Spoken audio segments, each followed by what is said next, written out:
Hey guys, so today I want to talk about the importance of an ND filter and what it can do to your footage. As you can see, this doesn't look good at all, but with a little bit of magic, the footage looks much better. So let's talk about what an ND filter is. Now, an ND filter is mainly important whenever you are outside in a very bright sunlight. What it is pretty much, how do I put this? It's like whenever you go to an eye doctor and you get those drops in your eye that dilates your pupils. And then whenever you go outside, it's like super painful. That's pretty much because your eyes are dilated. They're gathering in way more light than they need to at the moment. That was a big dragonfly. Freaked me out. So whenever you have the aperture wide open, right, I'm at f4, the widest or the fastest this lens will go to give me that nice depth of field in the back. The sensor, the lens is wide open, so it's gonna look very, very bright. Now, what you can do to fix that is you're gonna up the shutter rate. Now, whenever you do that, the movements don't really look that smooth. You'll get some judder here and there, and it just doesn't look that professional. Now, you have to go by the 180-degree rule.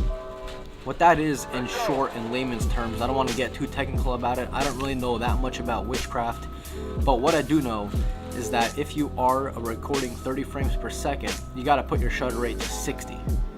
You got to double it pretty much. If you're recording in 60 frames per second, you got to put your shutter to 120 or as close as possible. My camera doesn't do 120, it does 125, so that's a-okay. The thing is, if you do what I just told you, your footage is pretty much gonna look like this. It's just gonna be very blown out and washed out. Right now it looks kind of decent, except the back is all just kind of like white. It doesn't look that good, but especially if for example, if I do this right here, you guys are having a horrible time seeing me. So let me go ahead and just twist this little aperture ring. Boom, problem solved, a-okay. You still got all your manual settings, guys. What are you waiting for? This is the best thing since sliced bread. Oh, look at that. It's too dark. Just bring it back. Boom. Oh, look at that. It's too bright. Boom.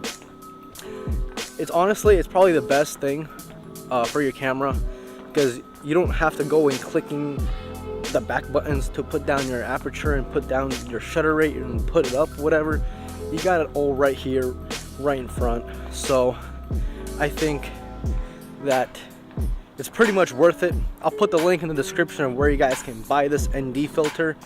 It's pretty cheap, about 60 bucks. They do go for around like $250, I think, or even 300, some of them. But I don't think that's really worth it. Some of them have a polarizer on it, some of them don't. This one doesn't. But it all depends. If you're on the budget, I would recommend getting this one for sure. Just because it's so easy to control. You make it light, you make it light. There you go. Problem solved. So yeah, guys, that's about it. Really cold here in Florida. I know that's something you guys probably never hear. But yeah, guys, that's about it. If this video helped out, leave a like, subscribe, tell all your friends, your pets, your neighbors, tell your aunt. It's almost Christmas, so you guys know your family's coming over, so you better show them this video. So yeah. Alright, yeah, have a good one.